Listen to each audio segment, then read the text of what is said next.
Welcome. My name is Brett Holloman. I'm the Chief Development Officer here at the Van Andel Institute. It's a pleasure to welcome you to our very first Van Andel Institute public lecture series. So thank you so much for participating in our inaugural event. Our intention is to have approximately 3 to 4 of these throughout the year.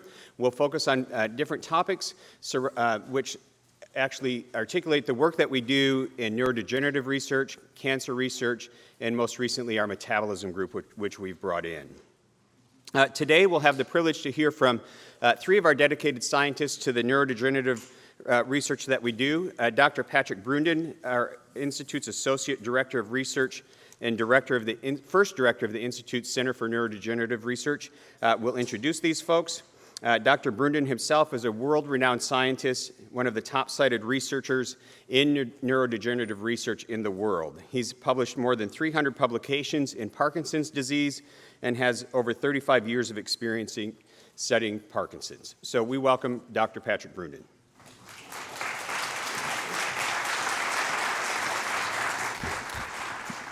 So thank you. Obviously, I'm delighted to see such a big crowd. It's quite remarkable. We have over 250 people registered. And I know when we started planning this, I said to the team that this is approaching Christmas. People are busy doing other things. We'd be lucky to hit 100. And of course, this has exceeded my expectations. I'm also very happy to introduce you to the 2 speakers. I'm going to introduce you to them now, and they will then hand over to each other. I'll start with our second speaker. So Dr. Vivienne Lebris joined our institute from the University of Toronto almost 3 years ago. She's an assistant professor here and leads a research team. Her background has primarily been studying what we call epigenetics. So this is the mechanisms whereby the genes in a cell are controlled. So we inherit a set of genes, but which ones are actually active is governed by epigenetics. Since arriving here, she's been exceedingly successful, and the story that she's going to tell us about today is one how the appendix in our gut might relate to Parkinson's risk. And this was published just about 6 weeks ago as an article. And to give you a sense of how important that finding was and how much people talked about it, it was published in a high-ranking journal. We have different levels of journals, called Science Translational Medicine. And out of the 3,500 articles ever published in that journal, this one is ranked number 2 in the amount of media attention. This is tweets, blogs, newspaper articles. You would have heard Vivienne on CNN, Newsweek, etc., if you were listening around 6 weeks ago. Out of 12 million articles ever followed using this measure of media impact, 12 million, this is ranked about 600. So you're going to hear a very exciting story. She's our second speaker. Our first speaker is also a very exciting young scientist. Dr. Wouter Peerlitz came from Belgium just over a year ago, joined my group as what's called a postdoctoral fellow. So what is a postdoctoral fellow? Well, it's somebody who's just presented their doctoral thesis, finished off their PhD, and typically, if one wants to embark on a long-term career in science and research, one has to continue training by moving somewhere else and learning new stuff. So we were very fortunate to get Wouter. But Wouter isn't just your average postdoctoral fellow. He is actually a Fulbright fellow. What's a Fulbright fellow? Well, I'm going to have to read this. The United States Senator William Fulbright instigated this award in 1946. And there have been several of these awards handed out, but just to give you a sense of the sorts of people who are getting Fulbright fellowships, 84 have gone on to win a Pulitzer Prize. I don't think Wouter will win one. 71 have been MacArthur Fellows, which is super prestigious too. 59 have received a Nobel Prize. Now, I wouldn't put a bet against that happening for Wouter. That could actually happen. So there you have a sense of the prestige. And just as a funny little local thing, the glass sculpture out there is made by Dale Chihuly, the one that's over the reception, the DNA spiral. He was a Fulbright Fellow. So it's in the arts and sciences.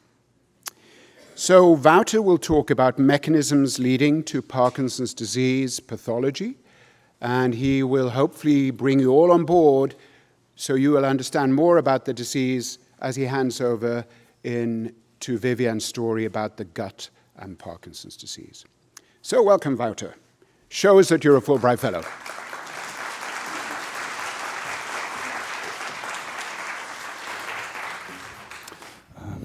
Well, thank you, Patrick. I mean, that was a really nice introduction. I'm just going to quickly put that up here. So, as Patrick said, I just joined this group about a year ago. So I moved actually from Belgium last year, October. I moved from Belgium to Grand Rapids to join this group and to do more translational research. And so what that means is that what we're trying to do here as scientists, and I'm a basic scientist, is we're trying to translate basic science, what we understand, why people get Parkinson's disease, and trying to translate that into something that is applicable or would benefit people with Parkinson's disease. And I think I could add even that it's because of moments like these, public lectures, and moments where people or scientists like me get in touch with patients. I think it's because of moments like these that I wanted to do more and decided to move from a basic scientific field more into a translational field. So that's one of the reasons why I'm here, and I'm very excited to be here, and I think it's been a really exciting year so far, and I'm been looking forward to anything else in the next year that is about to come. So I'm today here to talk about Parkinson's disease, and I've prepared a few themes for you. So first of all, I'll be talking about what is Parkinson's disease, what happens in the brain of people that have Parkinson's disease, why do people get Parkinson's disease, and then also I'll talk about some of the current research challenges and about drug repurposing, which is something that we're doing here at the Institute. So whenever I talk about Parkinson's disease, or whenever I want to introduce Parkinson's disease, I just want to go back in time and talk about some of the things that happened a long time ago, talk about some people that made really important discoveries, because it's mostly because of these people and because of these events that happened in the past that we use terms and names and definitions that we still use today. So the first person I would like to introduce is James Parkinson. And James Parkinson was a English neurologist. In fact, he was many things. He was a geologist, he was a paleontologist, he was a political activist, and probably as a hobby of some sort, he was also a surgeon, because I guess in 1817 people were able to do all of those things. So in 1817, James Parkinson just went out on the streets, and he had this interesting street watch methodology, and he would just observe people and watch people. And together with other observations that were done at the time by other physicians, he came up with a diagnosis of Parkinson's disease. So he described all of the cardinal motor features that we know and that are associated with Parkinson's disease, such as the tremor, the slowness of movement, the postural instability. So all of those movement features he described in his essay of the shaking palsy. One of the other things that was really remarkable that he did, I think, was that he also described some of the earliest features of Parkinson's disease, which, for instance, is constipation. As today we know that constipation is one of the most earliest features, one of the initial features of Parkinson's disease, and James Parkinson, in fact, described one of those features already 200 years ago, which again I think is really, really remarkable. The second person I would like to introduce is Friedrich Loewy. And Friedrich Loewy was a German neuropathologist who worked in the psychiatric clinic in Munich. And so Friedrich Loewy is actually this person here at the right side of the slide. And he worked in the group of Alois Alzheimer. So this person is Alois Alzheimer. And so what Friedrich Loewy did is he discovered one of the most important, let's say, anatomical substrates of Parkinson's disease. He discovered that in the brain of people that have Parkinson's disease, you would find brain cells, and within these brain cells, you would have clumps of proteins, sticky proteins that are depositing within these brain cells. And that was a really important discovery. That was a major breakthrough, I would say, in the search for what might have been causing Parkinson's disease. So then a few years later, there was this man, Konstantin Tretyakov. He was a Russian neuropathologist. He worked in Paris, and he found that these Lewy bodies, these protein inclusions, were inside a region, a brain region that we call the substantia nigra, which is basically because it's a black substance, that's what we call it, the substantia nigra. But he found these proteins inclusions inside this region, and the other thing that he found is that in people with Parkinson's disease, this region is gone. It has degenerated, and so this black substance that you see here, in people that have Parkinson's disease, you can see that this region has disappeared, which probably explains why people have these motor features, because it's this region that is responsible for coordinating movement. And so all of those things together is the definition of Parkinson's disease. So you need a diagnosis, which is mostly done by an experienced neurologist. You need the presence of these Lewy bodies, these protein clumps inside brain cells. And there needs to be a loss of the substantia nigra, which again is this region that is responsible for coordinating movement. And so if you put all of those features together, you have your definition of Parkinson's disease. If one of those things are lacking or when they're absent, people usually talk about Parkinsonism or atypical forms of Parkinson's disease. So then secondly, what happens in the brain of people that have Parkinson's disease? And I think we can narrow it down to three major mechanisms. Probably one of the most important disease mechanisms involves these proteins that were discovered by Frederick Lewy. And what happens here is that proteins in the brain, for some reason, start to get sticky. They start to stick together and they start to accumulate. And sometimes I compare this with how eggs are boiled. An egg is literally a soluble mass of protein. And once you start boiling an egg, these proteins within the shell start sticking together and they form a soluble hard mass of protein. And this is something that for some reason, or a reason we don't really understand, also happens in the brain. So in our brain we have about 30,000 different proteins, and there's actually one of those that for some reason starts to stick together and starts to accumulate. And so those proteins start building up in the brain, and eventually they will start causing difficulties, they will start damaging these brain cells. And the other thing that happens is that these proteins will also start spreading from cell to cell. They actually physically move between different brain regions within the central nervous system. So that's one mechanism. The second mechanism involves the immune system. So our brain has its own unique immune system. And that is, of course, important for fighting off bacteria and infections. And what happens in Parkinson's disease is that the immune system becomes overactive. So we get inflammation in the brain over a very long time. And so what happens then is that all of these immune cells think that they're actually fighting off bacteria or viruses. And so you get the release of different molecules or factors that are damaging to the brain. And these will then result in, for instance, cell loss or degeneration over time. The third mechanism is metabolism. Again, in the brain of people that have Parkinson's disease, we now know that the metabolism is disturbed. And so all of the brain cells in our brain have their own little energy factories, which we call mitochondria. And so over time, these mitochondria start to dysfunction. They lose their ability to produce energy. And so what happens is that over time, there's disturbed metabolism in the brain. So these are the three probably major mechanisms that cause Parkinson's disease or involved in Parkinson's disease pathogenesis. And the other thing that we know today is that all of these mechanisms together happen initially at a focal point in the brain from which they spread throughout the brain. So they progress, which is also probably why we think symptoms in Parkinson's disease have their like progressive nature. They kind of spread throughout the brain from a very focal area to connected anatomical regions. And that is also why we think symptoms in Parkinson's disease will accumulate. For instance, people will start having, for instance, sleep disturbances, constipation, then have movement disorders, motor deficits, and then eventually progress to, for instance, cognitive symptoms. So knowing what happens, I think, is one thing. It's interesting from a basic scientific point of view. But the other reason why I think this is really interesting is because all of these mechanisms are drug targets. Here at the Van Andel Institute, we're trying to target all of those different mechanisms. We're trying to find therapies or medications that reduce inflammation, that stop these sticky proteins from becoming sticky and spreading between brain cells. We're trying to find ways how we can restore metabolism. And so knowing why people get Parkinson's disease will then lead to potential therapies. So then the third theme is, why do people get Parkinson's disease? And I think for a certain amount of people, and for 10% of the cases, I think the reason is pretty straightforward.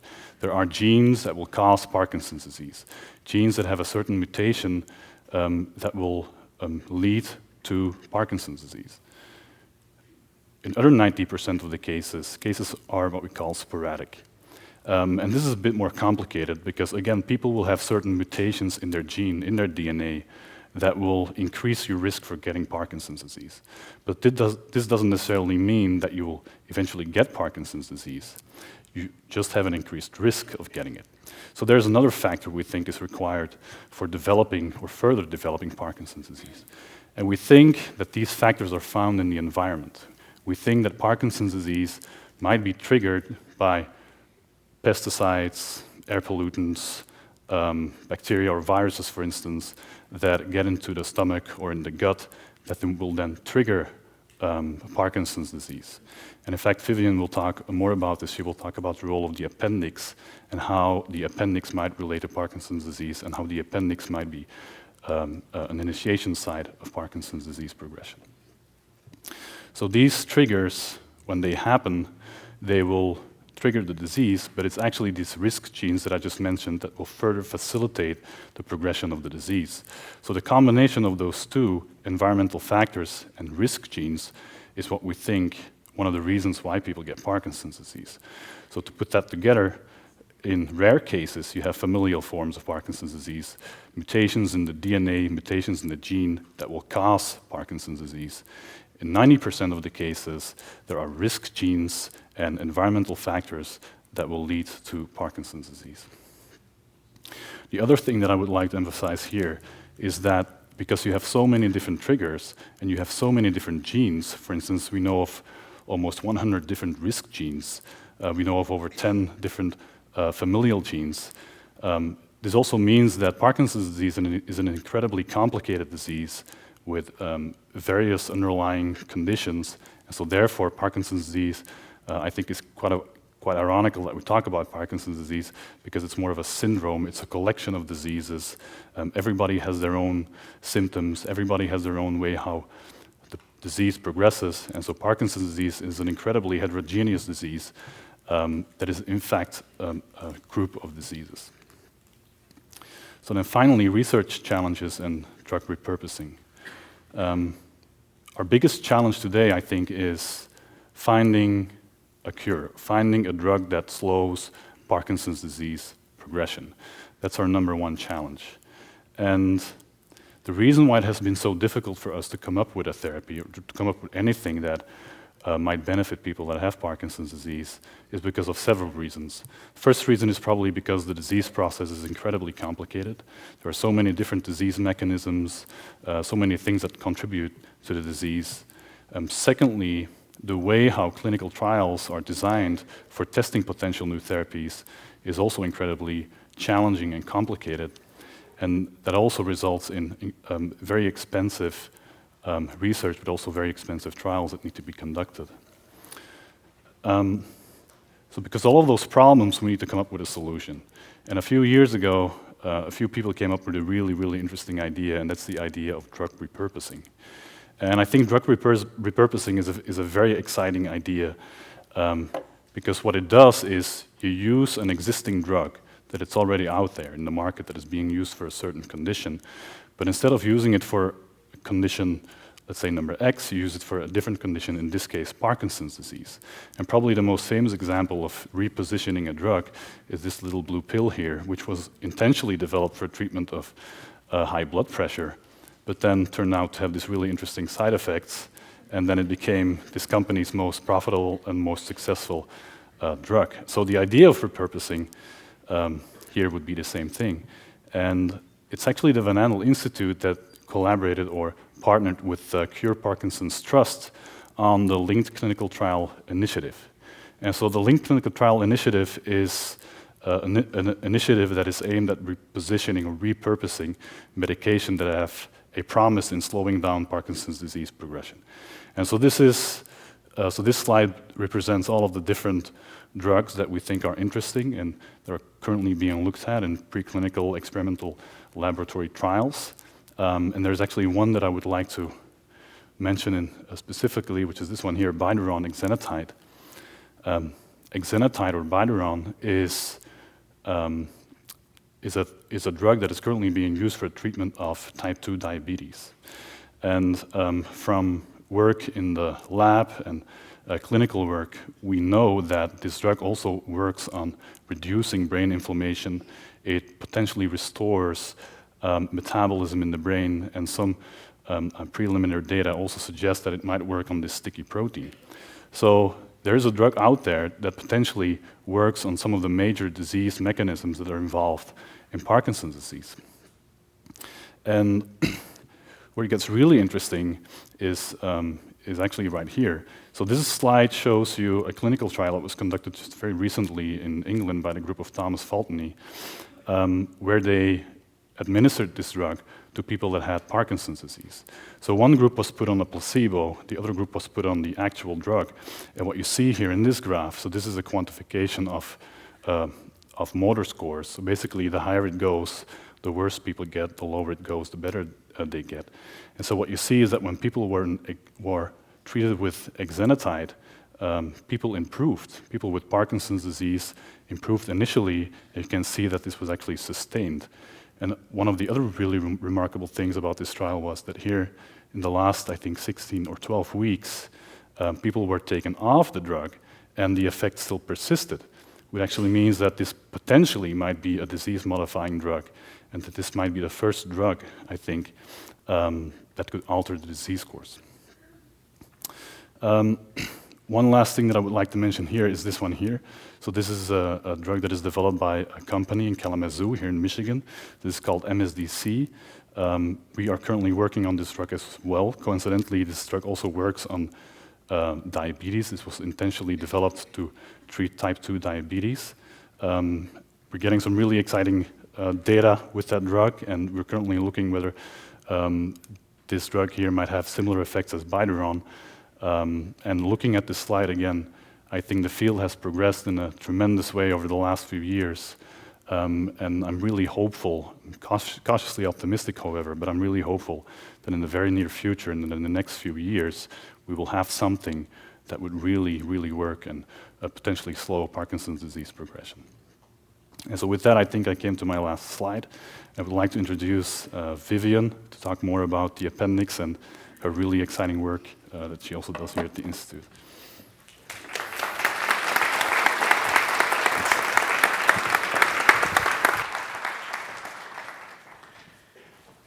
Welcome, everyone, and I really appreciate you taking time out of your day to come and hear about the research that we're doing here at the Van Andel. It's really a pleasure to have you. Today is actually an extra special day because actually there's a meteor shower happening tonight, and there's going to be hundreds of shooting stars that are visible if the sky is clear. And I guess if we were to wish upon a star, what we wish for is to cure or prevent Parkinson's disease. But things are never so simple. It's never that easy. So here at the Van Andel, we're very much dedicated to try to find ways, either therapies or mechanisms that would give light to trying to work towards a cure or preventing the start of Parkinson's disease. So my lab is very much dedicated to understanding the causes of Parkinson's disease. But specifically, we want to know, how does Parkinson's disease begin in the first place? And so we know Parkinson's disease is a movement disorder. It has this characteristic Lewy body, which is the clumps of protein that occur in the brain, and that it's an aging disease. It usually happens in an older age. And if you look at the course of Parkinson's disease, we usually think of Parkinson's disease as this movement issues, but there's actually a lot of non-motor issues that happen in Parkinson's disease. And so time point 0 here is when the movement issues happen in Parkinson's, the tremors, the falls, the problems with initiating movement. But up to 20 years before, the writing is already on the wall. Non-motor symptoms of Parkinson's disease are already beginning. And one of the very first non-motor symptoms of Parkinson's disease is issues with the GI tract, the gastrointestinal tract, specifically constipation. And so this is happening decades before those movement disorders are going to start. And what you see in the brain is that there is pathology, that clumped protein, alpha-synuclein, that makes the Lewy bodies. That starts, in many cases, in the brainstem. And then once the movement disorders are about to start, it's already kind of moved up into the area of the brain called the substantia nigra, where it kills dopamine neurons and then continues on into upper levels of the brain, into the cortical regions. But the brainstem is one of the first places to be hit. And that area that's hit really hard in the early stages of Parkinson's disease is the connection point between the nerve that comes from the GI tract and the brainstem and the brain. So this is what a Lewy body looks like. This is the bad guy. And it has a whole bunch of clump protein, a protein called alpha-synuclein, inside of it. And this is considered to be bad news. It's toxic to cells. A clump protein you don't want this in your brain. But what we know about this protein is that it doesn't like to stay put. It can jump from neuron to neuron, and that's how it spreads around in the brain. But what they've noticed in patients who are about to develop Parkinson's disease, so individuals that are kind of in those early phases, they haven't started the movement disorders, the movement issues yet, is that you can find this clump protein happening in nerve cells in the GI tract. So this is years before the start of the motor symptoms. And it's thought that this clump protein, because it likes to move around, will travel up nerve highways into the brain and kind of seed and spread from there. So it's thought that the gastrointestinal tract could be a place of origin where Parkinson's disease might begin. So we have an interest in trying to understand the role of the GI tract as a site of origin for Parkinson's disease. And I'm going to present some recent work that we've had, and it was led by two very talented individuals here at the Institute, Brian Killinger, who's sitting right here, and Zach Madge. And so we're talking about, if you look at this time scale, what is going on kind of very early on, like before the onset of movement disorders, before that prodromal phase, what could be kind of triggering the beginning, the early phases of Parkinson's disease. And so again, we think that the GI tract is involved and that there's things like environmental toxins, changes in bacteria in your GI tract, inflammation, and this clump protein, which has the ability to kind of travel around and eventually enter the brain. But if we're going to start to tackle the events that are happening in the GI tract as an early initiation in Parkinson's disease, we really have a huge territory to cover. The GI tract is just an enormous place. Where do we even start to look to understand the role of the intestine in Parkinson's disease?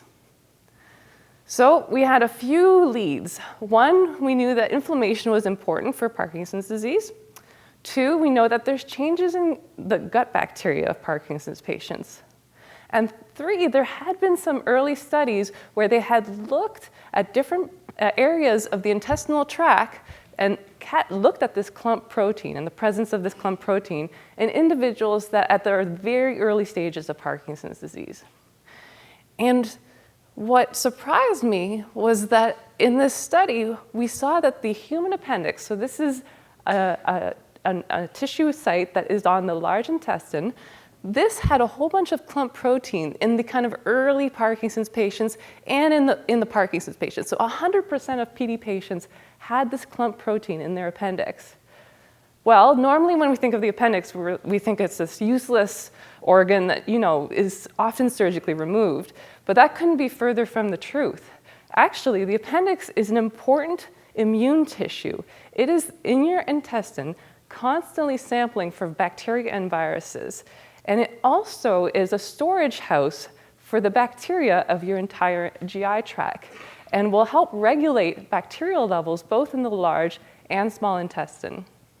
So it sort of fits the bill as a good candidate to start to understand the role of the GI tract in Parkinson's disease. So the first things we did was had a look at this clump protein in the appendix, and we looked at a lot of individuals. And we were really surprised to see that even in healthy people, there was a whole bunch of this clump protein that we had previously associated with just Parkinson's in nerve cells of the appendix. And so here's kind of a far away view of a healthy appendix, and all the red is that clump protein that's associated with Parkinson's disease. And this is a close-up of a nerve cell just chock full of that clump protein. And if we do kind of an overlay between our the clump protein and nerve cells, we see a pretty good merge. So there was a lot of this protein that's associated with Parkinson's disease in nerve cells of the healthy human appendix. Both older individuals carried this and younger individuals. And that was a very surprising result for us. And we characterized this a little further with the help of Patrick Brundon's lab, Nolan Ray. And we found that the location of this clump protein was right at the doorstep, which connects the nerve that goes eventually to the brain. So that protein is just, able to kind of easily be present if it were to ever seed and spread and eventually go to the brain.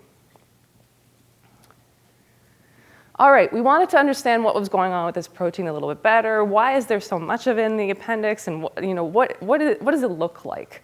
So we started to kind of take a closer look at what this protein, the characteristics of this protein. The first thing that we found is that the appendix contained a huge abundance of a shortened form of the protein that is notorious for causing a lot of clumping. It's a shorter form of the protein that is extremely sticky. And there's more of this in the appendix than even in the Parkinson's brain. But we do find that in the Parkinson's appendix, there was even more of this sticky protein. So there was an accumulation of shortened forms of this protein that is prone to extremely rapid clumping and very, very sticky. We also characterized could this protein be a seed for more clumping, more aggregation, that eventually would lead to the formation of Lewy bodies. And what we found was actually that this protein from the appendix was an extremely fast aggregator. So it means that it forms clumps very easily, very quickly. And then what we did is we took like a very detailed look at what exactly does this protein look like. And we're using a very fancy technique where we can look at the entire protein in great, great resolution. And what we find is that there's these shortened forms of this protein that look just like the forms that you would find in a Lewy body of a Parkinson's brain. And that's even in the healthy human appendix. All right. So the next logical question that we have was, if you remove the appendix, do you change the risk or the likelihood that the disease will progress? And so the first, we did 2 very large medical record analyses. So this is where we're looking at big databases of patient records and looking to see if there's a connection between removing the appendix and risk for Parkinson's disease or changes in the progression of Parkinson's disease. So the first database that we looked at is called the Parkinson's Progressive Marker Initiative. This is a worldwide initiative that is funded by Michael J. Fox Foundation. And it collects really highly clinically characterized Parkinson's patients. So patients that have gone through a battery of tests that we know all about different events that have happened in their life. And so one of those events may be an appendectomy. So we're looking at 900 individuals that did develop Parkinson's disease, and we're asking, will an appendectomy modify the disease course in any way? And what we found was that if an individual had an appendectomy, they had a delayed age of onset of the disease by 3.6 years. So over 3 years of good if the individual had previously had an appendectomy. But there's a catch to this. The appendectomy can't happen the day before you get Parkinson's disease. It also can't happen after you develop Parkinson's disease. We saw that the protective effect of an appendectomy occurred if you had had it 20 or more years before the onset of Parkinson's disease, which suggests that whatever the appendix is doing is in those very early initial stages of, before the disease has really progressed in the brain. Then we asked, could an appendectomy be protective among individuals with a family history of Parkinson's disease or individuals that were those rare individuals that have a genetic mutation for Parkinson's disease?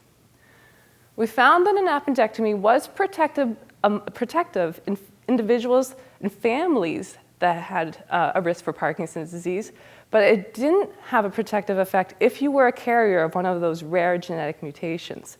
And so families share DNA and they share environment. It seems like the DNA effects are not modified by an appendectomy, but perhaps what's happening is that the shared environment of families can be modified by an appendectomy. So if there's environmental risk factors, if there's an environmental risk factor that the family is exposed to, having had an appendectomy would decrease or delay the onset of Parkinson's disease.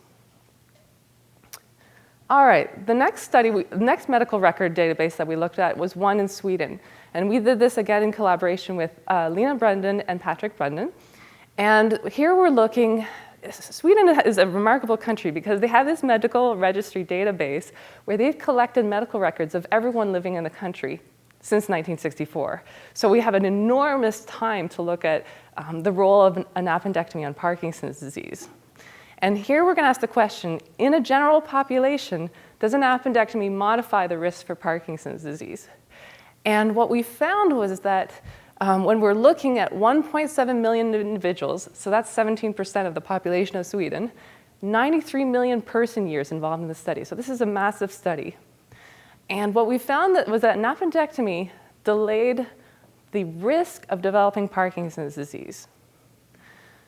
And so they delayed it by nearly 20%. So this is a huge drop in the risk for Parkinson's disease if you had had a prior appendectomy. Next, we looked at where individuals lived and if they lived in a rural area or an urban area. And we found that individuals living in a rural countryside, they had an extra protective effect of an appendectomy. So they had 25% decrease in risk for Parkinson's disease if you lived in the countryside and had previously had an appendectomy. All right, so what is our study saying? Well, first of all, the traditional model of protein that clumps and eventually forms a big clump, and this idea that this only happens in Parkinson's disease, well, now we've shown that this isn't the case. Actually, clump protein happens in everybody, but in everybody, it's restricted to the appendix. And only in very rare instances, if it were to escape and go to the brain, could it perhaps lead to Parkinson's disease. So the key message here is this clump protein is a normal event in the appendix. Very normal in the appendix, toxic to brain cells if it were to leave the appendix and go to the brain. So what we think might be happening it's not the presence or absence of this protein that distinguishes a Parkinson's person from a healthy individual. It's how we're able to manage this protein. And so there might be a secondary hit that's necessary for this protein to decide to up and leave the appendix and go to the brain. For example, aging, genetic factors, environmental hits. And so perhaps there's this accumulation and spread that's happened that is unabated in the rare instances where people will go on to develop Parkinson's disease. The other thing that we are suggesting is that the appendix could be a reservoir for this clump protein and could modify risk for developing Parkinson's disease. And so coming from the appendix, this protein could travel up nerve highways and eventually enter the brain. And we know that if we cut this nerve highway, there is a lowered risk for Parkinson's disease. One thing I wanted to mention was that the person who first wrote about Parkinson's disease, his name was James Parkinson. And in 1817, he published his essay on shaking palsy, which was the first to really describe all the kind of clinical features of Parkinson's disease and to name the disease. Well, 5 years before he did that really important work, he was also interested in the appendix. He was the first to describe appendicitis in English. And so it's this interesting coincidence that the sort of grandfather of Parkinson's disease, who first wrote about it, also had an interest in the appendix. So here's a kind of model of what we think might be happening in Parkinson's disease. You have this kind of mass production of these clumps of protein occurring naturally in the appendix. And only in rare instances, when you get the second hit, like genetics, environment, or aging, inflammation, does it decide to up and leave the appendix and perhaps go to the brain to trigger Parkinson's disease. All right, and I just want to acknowledge all the people that have helped with this work and you for your time. Thank you.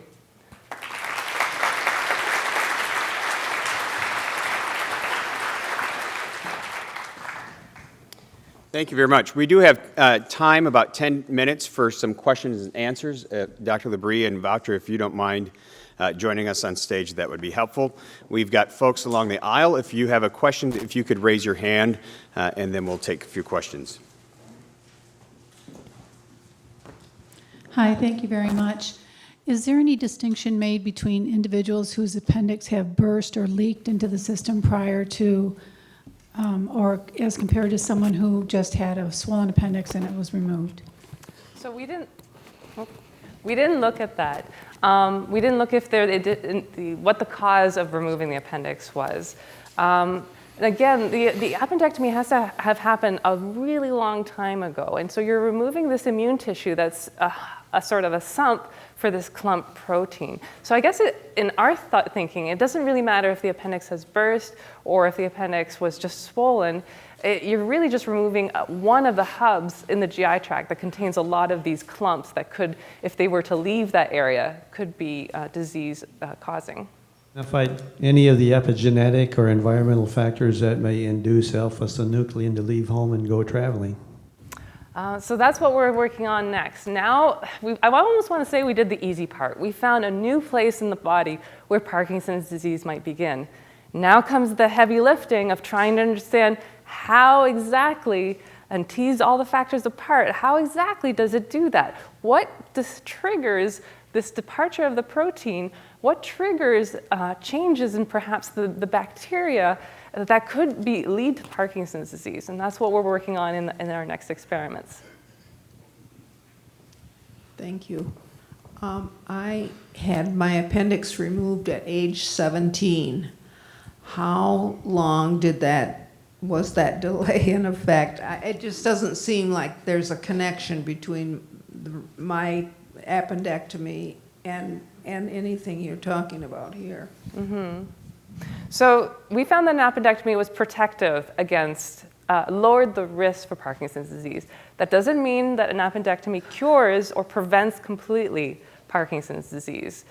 Really, actually, we're saying is, we're not suggesting that people should go out and get an appendectomy. What we're actually saying is that this area of the body could be a new starting point for Parkinson's disease. But there's other parts of the GI tract that have yet to be discovered, and all you need is a seed. So we think that what's important to Parkinson's disease is not the presence of this clump, it's not having an appendix, it's the ability of these seeds to leave the GI tract and go to the brain. So I have two questions. I don't know if you can answer them, but someone who has Parkinson's and is kind of in the motor stages, what do you say they can kind of do to slow progression, especially if medication isn't doing the trick? Do you want to take this one? Yeah, sure. Yeah, so that's a great question, I think. So I think when people ask me that question, I sometimes think about things that I would do myself. So what would I do if I had Parkinson's disease? And I think one of the things that I would do is probably start taking drugs that might reduce, for instance, brain inflammation. I would probably talk to my neurologist and ask him whether it would be possible for me to potentially start this anti-diabetic treatments, but also, for instance, just taking, for instance, aspirins or ibuprofens would have been shown to potentially reduce the risk of Parkinson's disease as well. The other things that I would do was just do physical exercise, take care of my diet, yeah, I think that would be it in general. So like a gluten-free diet, is that something that could help? Just mostly healthy diet. I would certainly, in my case, I would try to avoid a food that's, for instance, treated with pesticides. I would probably try to eat more organic food, just healthy food in general, things like those, yeah. So I have a parent who was diagnosed with Parkinson's earlier this year. What can I do to see if I have it, like the gene or something? Is there a way, like what can be done to be tested for that? So in terms of diagnostic markers, we're still looking for really good diagnostic markers. And still one of the issues we have is we don't have good diagnostic markers. Mm-hmm. One of the other things that could be done is, for instance, getting one of these genetic testing kits, for instance, 23andMe. That kit is, for instance, available. That it's free of charge if you're a person with Parkinson's disease. and it could screen for genes that are associated with Parkinson's disease. So that's one of the things that could also be done. We have time for about 2 more questions. I'm interested in the dietary component. I treat someone with Parkinson's disease. I'm a physical therapist. I find it very compelling. I observed him once to eat chocolate, which dietary has been an issue for him, and he immediately fell asleep.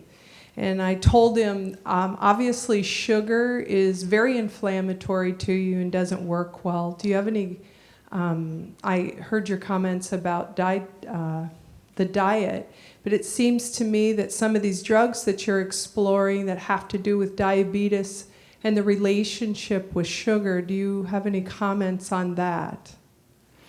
That's a really good question.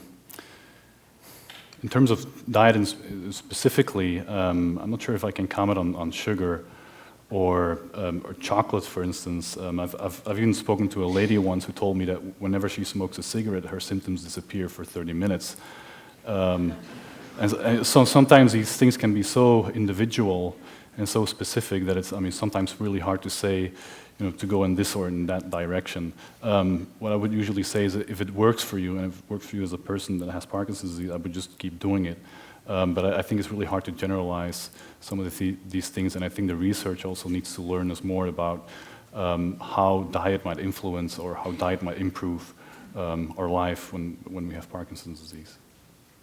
I just find it compelling that diabetic drugs and then the use of sugar. It's pretty well established that sugar is inflammatory. So anyway, thank you. So the question was, is anything being done on stem cell? Well, yes, there is. I'm not sure. Do you want to comment on that, Patrick? I think you will be the perfect person to answer, because Patrick is involved in. This is something that's close to my heart. It's something I've been working on or related to that for 35 years. There are 2 things one is doing with stem cells. One is using stem cells from patients to model the disease in a dish. So you can take a skin sample from a patient, genetically engineer that skin cell to make a stem cell, and then make brain cells from the stem cell, and then you have Parkinson's in a dish. Of course, it has many shortcomings. It isn't the whole human, but you can look at intracellular mechanisms. The other thing that's going on with stem cells is brain repair. So there are several clinical programs aiming to use stem cells to make brain cells that can then be transplanted into the brain. The first trial with skin-derived stem cells started 4 weeks ago in Japan, in Kyoto, in a center that's affiliated with a Nobel Prize winner, Shinya Yamanaka, who won the prize in 2012 for the discovery of the process whereby one can make a stem cell from skin. I am involved in a company in Madison, Wisconsin, which is also working on a similar type of program where they are taking adult cells and converting them into stem cells in the laboratory. And the idea is that we should do a trial, and those patients will be operated in Chicago, starting in 1 to 2 years from now, initially as a safety trial. Michigan will be involved. University of Michigan will be in charge of the brain scans. But it's a very exciting field. We know that the principle can work. We now have to see if we can use brain cells that came from skin cells to do this. Well, we want to thank our scientists and researchers today for their great work, for their continued effort in both understanding Parkinson's as well as our fight to cure Parkinson's. So please join me in thanking them.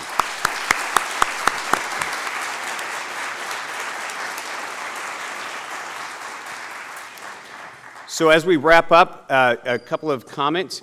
You may have noticed the football cleats. We are fortunate to have one of our own Grand Rapidians who plays for the Denver Broncos, Jared Veld here. And unfortunately, Jared lost 2 of his grandparents to Parkinson's disease and has been a gracious participant in the NFL My Cleats, My Cause.